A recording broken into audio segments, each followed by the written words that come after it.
मेरा नाम नीतिका शर्मा है और मैंने किशोर नमित कपूर से पास आउट किया है और ये मेरी प्रोफाइल है।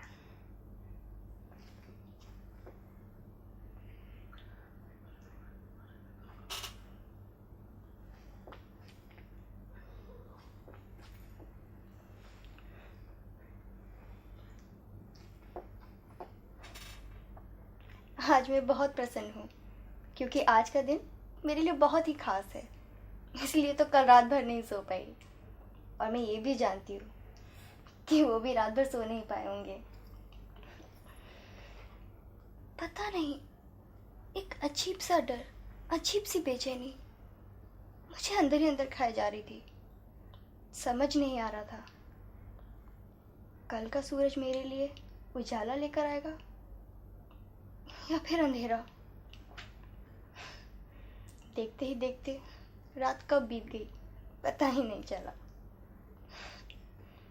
फिर सुबह हुई और वो आए। आज हमारा लास्ट चैप्टर था।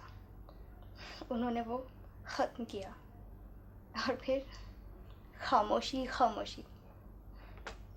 ना वो कुछ बोले और ना मैं कुछ बोली, पर मुझे इंतज़ार था कि वो पहले कुछ मुझसे बोले।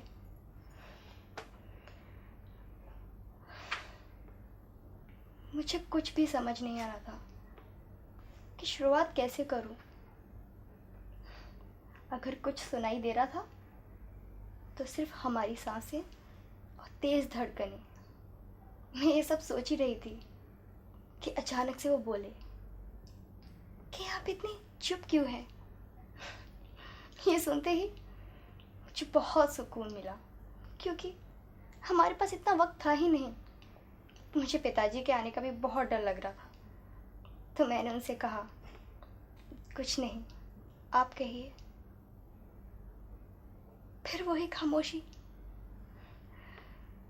क्या होगा, कैसे होगा, हम लोग फिर कभी मिल पाएंगे या नहीं। कहीं हमारे मन की बातें मन में ही ना रह जाए। मुझे कुछ समझ नहीं आ रहा, तो मैंने उनसे कहा कि मैं चाय लेकर आती हूँ। तो उन्होंने मुझे एकदम से रोका और कहा, चाय की जल्दी है। तो मुझे लगा ये भी मुझसे कुछ कहना चाहते हैं, तो मैंने कहा नहीं। उसके बाद तो उन्होंने मानो मेरी चोरी ही पकड़ ली हो। मुझसे कहा, तुम्हारी आंखें इतनी गुलाबी क्यों हो रही हैं। और मैं ये भी जानती थी कि वो भी रात भर सो नहीं पाए थे, तो मैंने भी कह दिया, मेरी आंखें गुलाबी हो रही हैं, आप अपनी देखिए।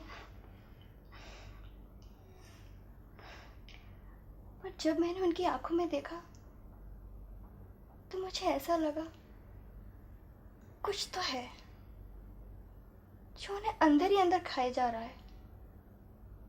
वो मुझसे बहुत कुछ कहना चाहते हैं पर कह नहीं पा रहे। फिर उन्होंने मुझसे कहा, प्रतिज्ञा करो। प्रतिज्ञा? पर किस बात की? उन्होंने कहा कि तुम नाराज तो नहीं होंगी। भला मैं उनसे कैसे नाराज हो सकती हूँ। मैंने कहा, कभी नहीं। उन्होंने अपना हाथ आगे बढ़ाया और वचन मांगा। मानो एक अजीब सी हलचल होने लगी, एक अजीब सा खिंचाव। मैंने अपना हाथ उनके हाथों में दिया। मानो मेरी एक पल को तो सांस ही रुक गई थी। उनके स्पर्श ने मेरे शरीर में एक अजीब सी लहर उत्पन्न कर दी। मुझे कुछ भी समझ नहीं आ रहा था, बहुत बेचैनी होने लगी।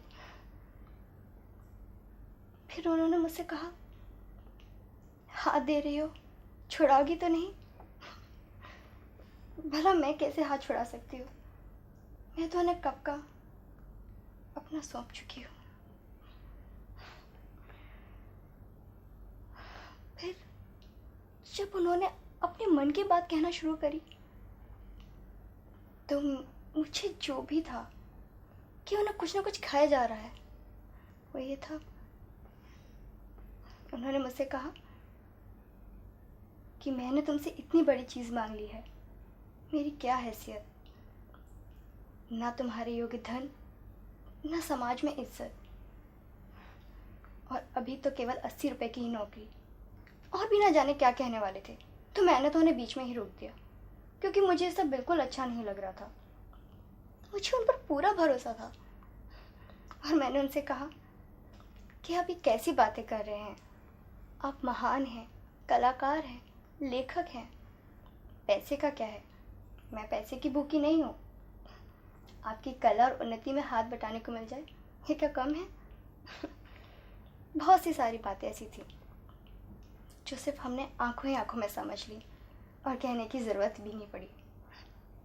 फिर क्या था, बातें खत्म हुई, सब कुछ समझ आ गया, और उसके बाद हम लोगों ने सेलिब्रेशन किया, वो भी मेरे हाथ की बनी चाय के साथ।